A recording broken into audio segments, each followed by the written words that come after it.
আমরা সেই নবীর উম্মত, যেই নবীর ক্ষমা, যেই নবীর উদারতা, যেই নবীর ভালোবাসা দেখে, করুণা দেখে মানুষের অমুসলিমগুলো তাদের বাপদাদার ধর্ম ছেড়ে কালিমা পড়ে ইসলামের ছায়া তোলে আসতেন।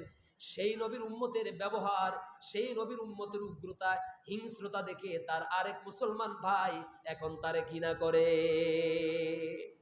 বুঝাইতে পারি না বোধহয়। আমি মুহাম্মদ সাল্লাল্লাহু আলাইহি সাল্লামের উম্মত, আপনারা মুহাম্মদ সাল্লাল্লাহু আলাইহি সাল্লামের উম্মত। যার যেই রাসূলের ব্যবহার দিয়ে গোটা বিশ্ব জয় করেছেন, নাকি অস্ত্র দিয়ে জয় করেছেন? কথা কন না কেন? বোম মেরে ইসলাম কায়েম করেছেন, জ্বালাও পড়াও করে ইসলাম কায়েম করেছেন।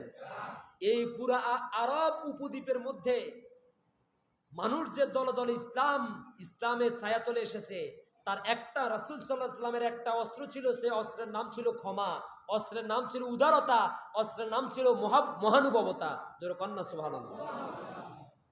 তাহলে যে রাসূল ব্যবহার দিয়ে গোটা বিশ্বের অমুসলিমদের হৃদয়ের মধ্যে জায়গা করে নিয়েছেন, সে মুহাম্মদ সাল্লাল্লাহু আলাইহি সাল্লামের উম্মতেরা এক হুজুর আরেক হুজুরের কথা পর্যন্ত শুনতে পারে না। আছে না নাই? সাধারণ মানুষের কথা বাদ দিলাম, এক হুজুর আরেক হুজুরকে দেখলে আরেক দিকে মাথা বাঁকা করে থাকে, এক হুজুর আরেক হুজুরকে সালাম দিতে রাজি না। আছে না নাই? আছে না নাই? অথচ ওয়াজ কিন্তু এগুলাই করে, ঠিক না? ওয়াজ কিন্তু আমরা এগুলাই করি, কিন্তু সামনাসামনি হইলে ওয়াজের কথা ভুলে যাই। আল্লাহ তাআলা যেন আমাদের সবাইকে রাসূল করিম সাল্লাল্লাহু আলাইহি সাল্লামের আদর্শে আদর্শিত হয়ে আল্লাহর জান্নাতের কাঙ্ক্ষিত মেহমান হওয়ার তৌফিক দান করেন। আরো জোরে বলি আমিন। কি উদারতা! রাসূল সাল্লাল্লাহু আলাইহি সাল্লামের শ্বশুর ছিলেন আবু সুফিয়ান, হযরতে উম্মে হাবিবা রাদিয়াল্লাহু তাআলা আনহা ছিলেন তার বাবা। তো আবু সুফিয়ান একদিন মক্কা থেকে মদিনা আসবেন। হযরতে উম্মে হাবিবা রাদিয়াল্লাহু তাআলা আনহা যখন দেখলেন তার বাবা আবু সুফিয়ান ঘরের দিকে ঢুকতেছে, আসবে, সাথে সাথে বিছানাটাকে উল্টে দিয়েছেন। উল্টে দেওয়ার পরে রাসূল জিজ্ঞেস করলেন, উল্টে দেওয়ার পরে আবু সুফিয়ান জিজ্ঞেস করলো, মা, আমি তোমার বাড়িতে এত দূর থেকে এসেছি, কথা ছিল আমি তোমার বাড়িতে এসেছি, তোমার বাবা উন্নত কোনো বিছানাপত্র থাকলে তুমি আমার জন্য সেগুলো বিছাই দিবা, কিন্তু আমারে দেখে তুমি উল্টা বিছানাপত্র কি করতেছা? আমারে দেখে তুমি উল্টা বিছানাপত্র উল্টাই দিছো, উঠাই ফেলছো। এটা কারণটা কি? উম্মে হাবিবা রাদিয়াল্লাহু তাআলা আনহা বলেন, আব্বাজান, আপনি আমার আব্বা হতে পারেন, তবে যেই বিছানার মধ্যে রাহমাতুল্লিল আলামিন আমার স্বামী মুহাম্মদ সাল্লাল্লাহু আলাইহি সাল্লাম যে বিছানার মধ্যে বসেন, সেই বিছানার মধ্যে আমি কোনো মুশরিককে বসতে দিতে পারি না। রাসূল সাল্লাল্লাহু আলাইহি সাল্লাম যখন পরবর্তীতে এই ঘটনাটা জানলেন, শুনলেন, তখন বললেন, স্ত্রীকে বললেন, এই কাজটা তুমি ঠিক করো নাই। দেখেন, মুশরিকের জন্য, একজন মুশরিকের জন্য যদিও শ্বশুর, কিন্তু মুশরিক হওয়ার পরেও রাসূল সাল্লাল্লাহু আলাইহি সাল্লাম এটা মোটেও পছন্দ করলেন না। তায়েফের ময়দানে রাসূল সাল্লাল্লাহু আলাইহি সাল্লামের সেই বিস্তারিত ঘটনা আপনারা জানেন, কি অত্যাচার, কি নির্যাতনটা করেছে, এটা সবার কারো অজানা না, সবাই তো জানেন। আমি আর এটা পুনরাবৃত্তি করতে চাই না, শুধু এতটুকুন বলি, যখন পাহাড়ের দায়িত্ব নিয়োজিত ফেরেশতা এসে বললেন, হুজুর আপনি একটাবার অনুমতি দেন, সমগ্র পাহাড়গুলোকে ওদের মাথার উপরে দিয়ে ওদেরকে জমিনের সাথে ফিসে ফেলি, ওদেরকে খতম করে ফেলি। রাসূল বললেন, আজকে ওরা হয়তো ঈমান আনে নাই, ওরা ইসলাম গ্রহণ করে নাই, ওরা আমাকে বিশ্বাস করে নাই, কিন্তু আগামীতে হয়তো এদের প্রজন্ম ইসলাম গ্রহণ করবে, আমার উপরে বিশ্বাস স্থাপন করবে। আর আমি যদি এদেরকে ধ্বংস করে দেওয়ার জন্য নির্দেশ দেই, তাহলে কার কানে পৌঁছাবো? লা ইলাহা ইল্লাল্লাহু মুহাম্মাদুর রাসূলুল্লাহ। তিনি আল্লাহর কাছে দোয়া করলেন, আল্লাহুম্মা গফিরলি কওমি ফাইন্নাহুম লা ইয়ালামুন। ও আল্লাহ, এই তায়েফের বাসিন্দারা, আমার এই উম্মত, ওরা বুঝতে পারে নাই আমি যে তোমার রাসূল। ওরা আমাকে না বুঝে, না চিনে আমাকে ওরা রক্তাক্ত করেছে, ওরা আমাকে মেরেছে। আল্লাহ, তুমি এদেরকে ধ্বংস করে দিও না, এদেরকে তুমি মাফ করে দাও। সুবহানাল্লাহ। আমরা তো সেই নবীর উম্মত, যেই নবী ক্ষমাতে বিশ্বাসী ছিলেন, আজ সেই নবীর উম্মত মারামারিতে বিশ্বাসী। মনে কষ্ট নিচ্ছেন আপনারা?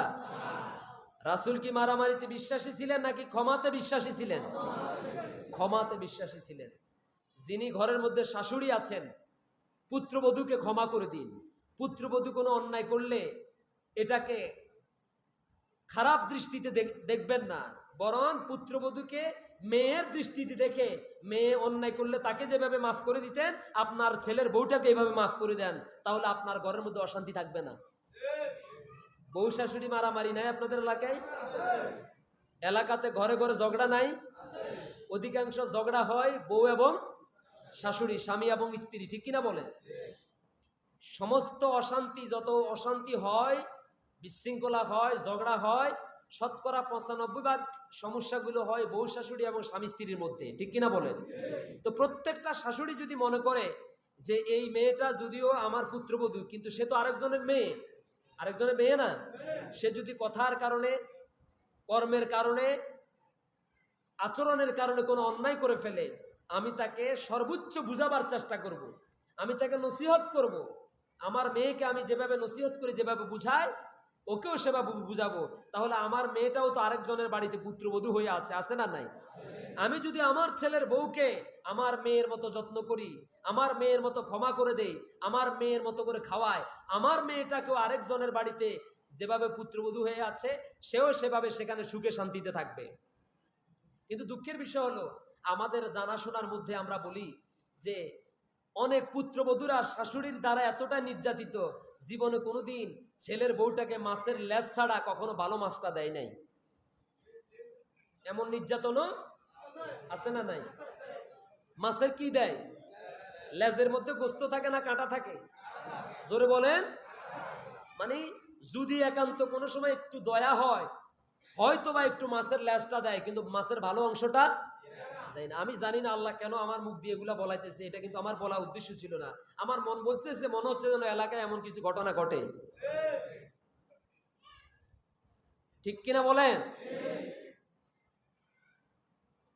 খাবারে কষ্ট দেয়, কথায় কষ্ট দেয়, সব সময় নির্যাতন করে, আছে না? আছে। সময় তো ভাইয়েরা আমার, প্রত্যেকটা ছেলের বউরাও যদি, এবার বউদের কথা বলছি, ছেলের বউরাও যদি মনে করে আমি আমার মাকে ছেড়ে চলে এসেছি, ইনি আমার শাশুড়ি না, ইনি আমার মা, আমি আমার মায়ের শাড়িটা যেমন গোসল করার পরে ধুই দেই, আমি আমার মাকে যেমন করে সম্মান করি, ঠিক তেমনিভাবে আমি আমার শাশুড়ি মায়ের গোসল করার পরে যদি তার শাড়িটা ধুই দেই, তাকে শ্রদ্ধা করি, সম্মান করি, তাহলে কি আর ভেজাল থাকে? থাকে না। আল্লাহ যেন বুঝার তৌফিক দান করেন।